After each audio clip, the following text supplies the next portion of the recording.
All right, everybody, welcome back to Off the Couch with the Psych Guys. My name is Tim, as always here with Dr. Kazi Lukin. And today what we're talking about is what's a panic attack? Yeah, I think it's a great topic. I think a lot of people are having them, especially nowadays. It seems like COVID is again returning. So I think that might be triggered for a lot of people. So I love the fact that you're bringing this up, because I think if we can unpack it, I think that might be helpful for people to know what it is and ultimately what to do about it. Yeah. So panic attacks. I mean, I guess we'll just get started in my explanation of them. Sure. First things first is they are, as the name implies, they're terrifying. Right. An overwhelming sense of panic. Right, where people are truly under the belief that they're going to die. Right. We have all of these physical symptoms, all of these mental symptoms, these cognitive symptoms, and they all kind of come and they collide, and they mimic really like a life or death scenario. Wow. Most people, they say that they feel like they're having a heart attack. Right. People call 911. They rush to the emergency room, truly believing that they're dying. Mm-hmm. They go to the emergency room. They get checked. They're A-okay. And then they say this was just a panic attack, and then people usually get referred over to people like us. For sure. And really, they're just so confused. They're like, how in the world could this possibly be just a panic attack? I was truly convinced I was going to die. I hear you, and it's funny that you say that, because it's very common when people call in to say, I went to the emergency room, and then the physician said, oh, don't worry about it. It's just a panic attack. They do throw in it's just a panic attack, because I feel then when people are calling in, that's kind of how they feel about themselves. Like, in a way, that was a very difficult experience. Well, the message like, oh, don't worry about it. It's just a panic attack. Go talk to somebody about it, right? Like, just like this idea that a lot of, whatever physician may not be fully aware of how it might be, how people in that state could be impressionable, right? Mm-hmm. And how much now they feel bad about the fact that they had panic attack because they're not really having a heart attack, right? So when they're calling in, there's just an added layer. So just wanted to highlight that, because it's a common way people call in. Completely, right? And what's super important to anyone either dealing with panic attacks or know someone who's dealing with panic attacks, these symptoms are real, right? Like, to the person, like the person themselves is truly convinced that they're dying, right? And I'm not sure if you've ever been in a life or death situation, or if you ever really thought or knew that you were going to die. But I guess just, everyone, like, put yourself in those shoes real quick so you can kind of understand what it's actually like for people. Right. For sure. And it seems like we have a cool sort of model up on the screen there of how it actually works. So I think what you're talking about is the first thing, like the physical arousal. People are beginning to notice some physical sensation or sensations that are starting to come up for them, and now they're beginning to hyper focus on what that means. Exactly, right? So the way I explain it to people so often is, anxiety creates so many physical symptoms, which are very normal, right? And then once we notice a physical symptom and then we start to hyper focus, like you said, on it, that's a lot of the time where it all kicks off. Right. So for example, like if I notice that my heart is racing a little bit and I'm really focusing on it, that's step one here on our chart here, right? Exactly. And then it goes to, and I guess I'll take number 2, catastrophic interpretations. I'm going crazy, I'm dying, I'm losing control, all of that sort of stuff, right? So we notice that physical symptom, and then we have that catastrophizing of it, where we have a belief that it's far more intense than what it actually is. Exactly. And that's, I think, it's really where the panic attack really begins, right? Because we're taking physical sensations that might happen, right? And then we're hyper focusing. And in that moment, catastrophic is just another way of saying negative. It's just another way of saying big negative interpretation of something that may not necessarily be that, right? But for the person in that moment, they're beginning to think, oh my God, I have heart palpitations, meaning that you can feel your heart. And then that must mean something very, very bad. Yep. And I think that's such an important concept to think about. It's not, a lot of people call in and they say, well, I just have panic attacks. And that's kind of what my physical symptoms are like. And I always try to gently introduce this idea that it's really not the idea that you have the physical symptoms. It's not the heart palpitation. It's not the sweaty palms. It's not the lightheadedness. It's not necessarily any or GI concern. It's not that. It's that plus how you interpret it, that situation, right? Obviously, the caveat here, you do need to oftentimes get checked out, let's say by a GI, a cardiologist, to rule out any medical issues. So that's obviously kind of putting that out there to make sure that people are aware. But once you get cleared and those symptoms persist, that is where the panic attack really starts. It's physical sensations that are part of everyday life, and how a person sees them in a very, very negative, bad way. Yep. And I love that term, catastrophic interpretation or misinterpretation. Right. I say a lot. Right. Oh, that's a good one. Right. That's a good one. And then we have, I can't even read that here, so I'm pulling it up here. I think it's like hypervigilance, right? So you're beginning to notice hypervigilance, right? It's good to be vigilant, right, of things. Hypervigilance is just extra vigilant, right? Another way of saying it, just to kind of simplify it, just maybe unnecessarily looking for issues, right? Like that's just another way to translate this idea. We have physical sensations. There's some sort of a negative way to see it. And then there's hyper focusing, putting more attention to it. And as you can imagine, if you're focusing with stress and anxiety on something, your body, and you talk a lot about it, how our bodies respond to when we're stressed. Yep. So it adds to the heart palpitations or the GI issues or the sweating or the nervousness or whatever the case may be. So hopefully as you guys begin to notice, it just begins to be a loop, a cycle, a way to amp oneself up. Mm-hmm. And you can sort of almost like see a panic attack forming here, right? We have some physical arousal. We have a really bad catastrophic misinterpretation. And we're being hyper vigilant and we're hyper focused, leading to next point, just arousal. Right. Just generally, just far more aroused and basically ramped up, in my own words. I'm going to make a poor joke. This isn't aroused in a way that most people may be thinking about it. This is an aroused, just a physical amping up of your system where people feel heart palpitations, sweaty palms, things like that. So just to be clear. Not the cool kind of arousal. Yeah, not the cool kind of arousal. This is like stressed, anxious, oh my God, something is happening that's really, really bad. And I don't, most importantly, my favorite one, yes, it's the misinterpretation of dying, but it's like, I'm losing control. A lot of people say, and I don't know how to stop it, right? Because it feels so put upon. It feels like it's happening to you. And as we get to the treatment part, we'll notice that it's not necessarily happening to you. We have to think about your cognitive or your mental ways of how you see it. And that's one part of how we begin to deconstruct it. Awesome. Absolutely. Next here, we have false alarms. Right. So I'm dying. Something's terribly wrong with me. Blah, blah, blah, blah, blah.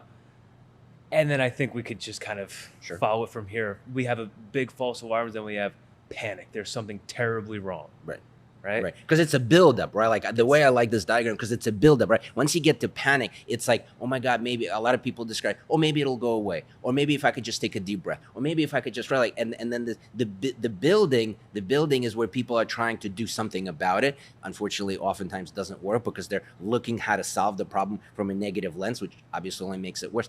Panic, the reason why it kind of stands out there is because in that moment, the person says, oh shit, something is really bad happening and I don't know how to stop it. I'm dying. I'm having a heart attack. Something is happening and now I gave up, right? I like to say I gave up because I don't know what to do and now I'm freaking out. Yep. And there we are. And then if we're looking at this diagram, it gets a little complicated down here. I don't think we're going to be able to explain every single every single line here. But I guess if I'm going to pull a few good things about this, well, which one stands out to you? Two things. Anticipatory anxiety and avoidance. Sure. Right? So I guess I'll just kind of pull those two and I'll just talk about them sort of briefly. After a panic attack, we want to avoid it at all costs. And that's true for every anxiety, really. The fight, flight, freeze response, flight, avoid. There's a lot of avoidance behaviors that go along into this, which I'm not going to get into, but over time, avoidance leads to increased anxiety. And so we have avoidance and also the anticipatory anxiety. So a lot of times people are anxious about being anxious. They're worried about being worried. Right. And after panic attacks, people usually coming into our office are in some sort of like avoidance and anticipatory anxiety sort of state. Right. Which is just really just perfect breeding ground for another panic attack. 100%. And I'm going to pull out the other two, the safety behaviors, what people do, right? Almost like when you're, maybe when you're younger, you have like a transitional object that helps you feel safe. Let's say when you have your first sleepover, people start doing these magical kind of safety behaviors. They do something or they bring something in the hopes of, if they have it with them, then the panic attack won't happen. A lot of people nowadays, go to their physician or psychiatrist and they get a prescription for Xanax, and they don't use it, but they have it in their pocket. And that's in a way like they're safe. And they even say it's like kind of like my safety thing. If something's bad, I will take it, right? In the grand scheme of things, in terms of cognitive behavioral treatment, at least that's not necessarily the best thing. I understand in the moment that might be something that you want to do, but the idea of treatment would be, how do we minimize or eliminate that behavior? Because in a way, what you're telling yourself is that those symptoms and that perception is so strong, I can't handle it myself. While the whole CBT treatment is about how to teach you how to be able to handle it yourself. Right. As you can hopefully tell, there's a little bit of at odds with having Xanax versus what we're trying to do. Absolutely. And so this model, I really like it, and I've printed this out hundreds of times, and I've given it to so many people, and we've really been able to kind of like traverse through it, and in this model, it's really great to just have it all laid out here, because most of the time people say, yep, and we kind of go back to their panic attack from the week prior, and it makes a lot of sense, which is great. Right. But I guess really my question that I'd like us to answer. So we have this sort of understanding of what a panic attack is, how it forms, how it builds. Sure. What do we do now?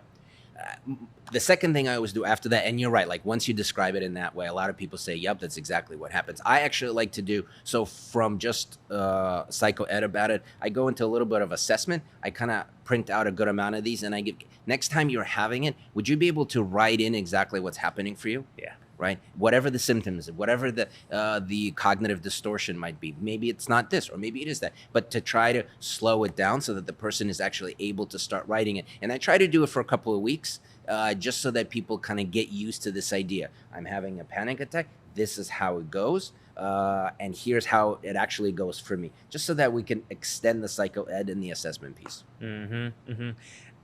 I guess I'll say this too.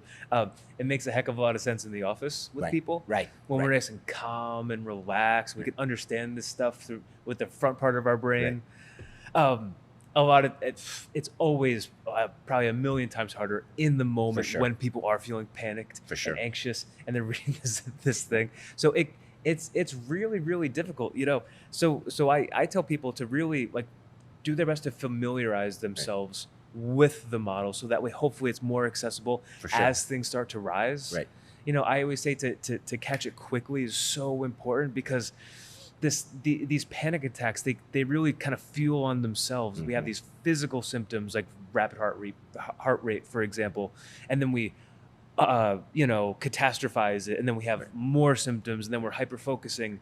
And it really turns into this very quickly moving, almost like tornado, into a panic attack. And so I guess just some points are, it sounds really simple here, way harder in real life. We can put these symptoms out here and realize that they're just symptoms, but it truly feels like someone's about to die when they're experiencing it. So it's so tough. And really the best thing, I think, is to really get to know how a panic attack works, what it is, so you have your best chance at catching these things as they happen, relaxing your nervous system, and changing those, catastrophic belief or misinterpretations. And that sort of stuff. I think that's absolutely true. One thing just coming to mind hearing your talk is that a lot of people also talk about or ask questions about cued versus uncued panic attacks. Because I think one of my questions is when people follow along, they say, yes, that's true. We do a little bit of assessment. Some people are more worried about uncued panic attacks, meaning that the panic attack can happen at any time. They could be sitting like this and having a panic attack, or being on a bus and having a panic attack. Other ones are cued. They know, let's say if they go to the gym and they go in the treadmill and they feel the heart rate going, they know they're going to have a panic attack, right? So I think that distinction versus knowing your trigger gives them a little bit more control and a little bit more management of how to move forward with our sessions. If it's uncued, which just another way of saying not knowing when it's going to come up, oftentimes I notice that people have a harder time with that, because we all like try to search for meaning. The first question is, well, why is that happening?